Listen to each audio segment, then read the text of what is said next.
maybe just start by walking through like the morning of the race. How'd you feel? And then, yeah, kind of what happened during the race.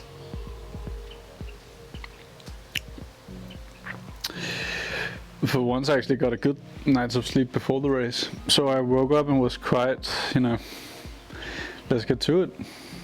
That was nice for once. Normally it's like you get 1 hour of sleep or so because we have to race at those shitty times. So got up at 3:15, got something to eat and relaxed a bit.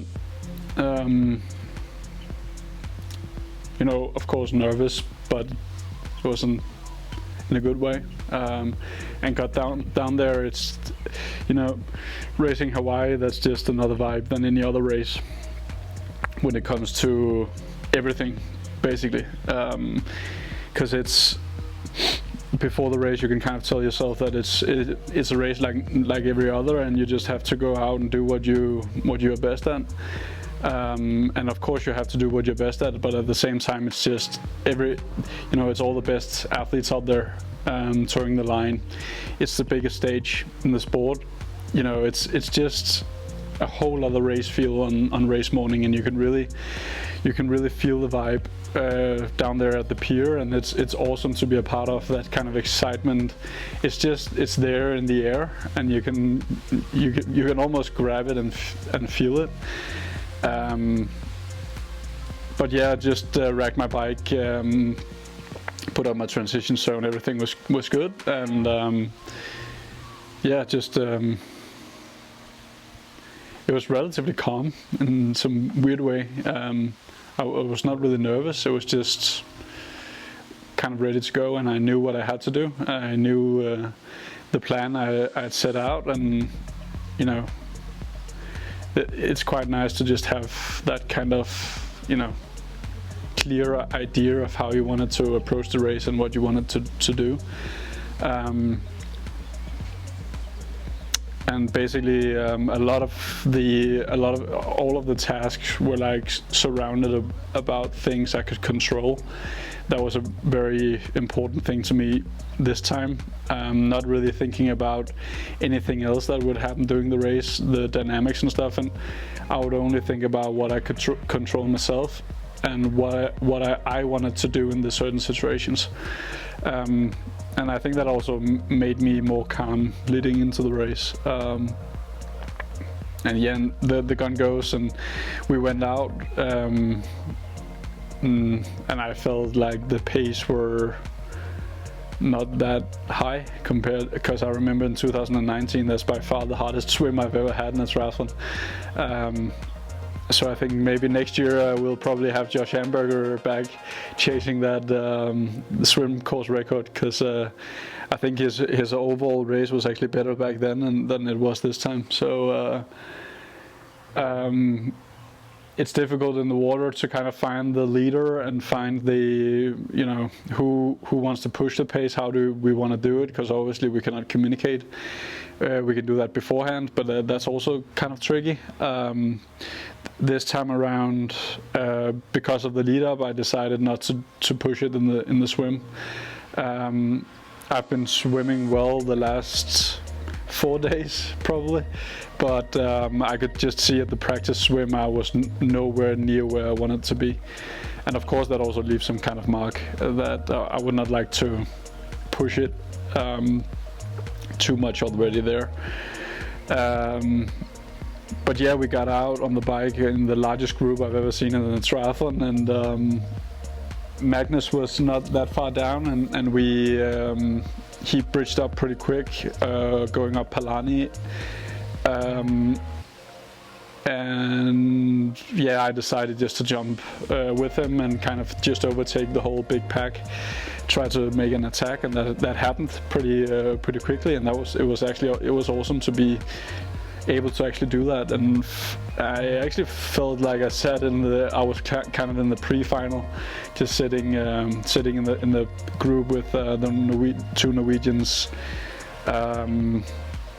Kyle Smith, and who was a Magnus and Tim O'Donnell as well. So yeah, it was just felt like, of course we rode hard, but I felt kind of comfortable within my kind of area or range of power, and just stuck to my nutrition plan and everything. Out at 60Ks, I could kind of feel some discomfort in my back, and pretty quickly, you know, the small rolling hills, I did not feel like I could push with my left leg, something I've had a couple of times before, but not really in race situations like this. And gradually it just got worse and worse. So basically going up Harvey, that was pure torture. Mentally, because the other guys rode away, and physically because I could not push at all. And it's very difficult not to fall into like a black hole when shit happens like that. And yeah, you know, basically every pedal stroke was just kind of pain until I reached T2, and by that point it's difficult to, you know, got off the bike and I could feel like things were just not normal in any way, and I decided to call it a day. So, you know, I rode the 120 kilometers, and it's like I have some kind of limit of the pain tolerance I can endure. So when the pain is that discomforting for yeah, basically 3 hours, it's just a bit much. And I could feel when I jumped off the bike, my hip was just smashed completely, my hip flexor and my glutes. And basically, yeah, my whole left leg were kind of numb. So I decided to call it a day, which were, now I can see it was clearly the right decision. Of course, it's a tough one to make, but at the same time, it's, you know, health comes first, and I did not want to ruin my, I did not want to risk getting injured or do something stupid that would just make me sit out too long. Because when you feel something is wrong, then, you know, in some areas I can kind of forget the pain and just keep on charging. But it was that was just not possible this time around. So yeah, that was day over for me. Do you feel like it's gonna be like easy to bounce back? And yeah, are you kind of already moved on from it and just ready to move to the next thing?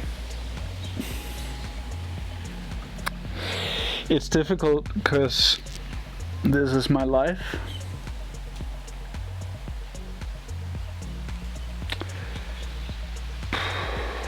It's difficult when you invest everything into this project.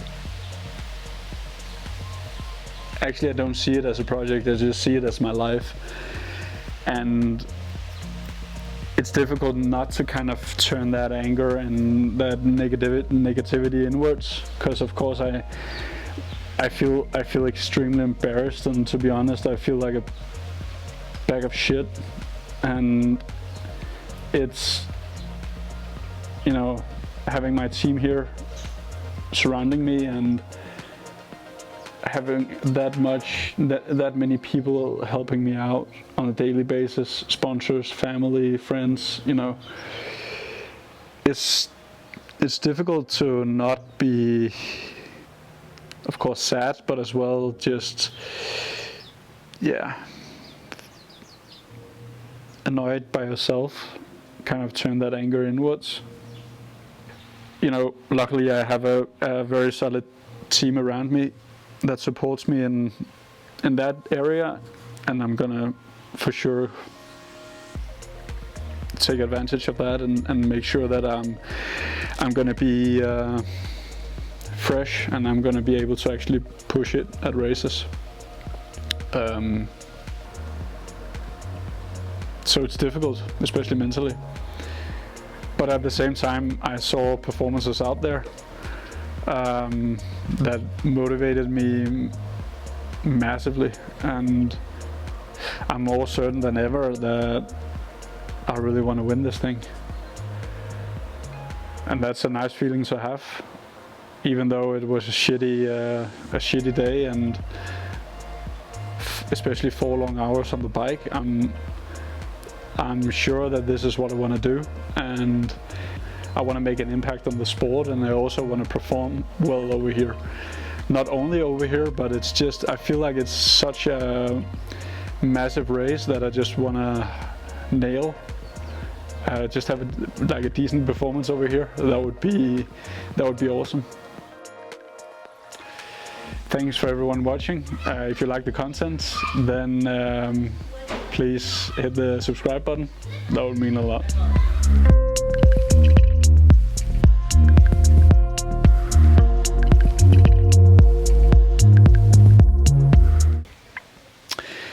Thanks for everyone watching. Fucking hell. Everything, nah, that's too much. Okay, good. Was that good? You'll improve.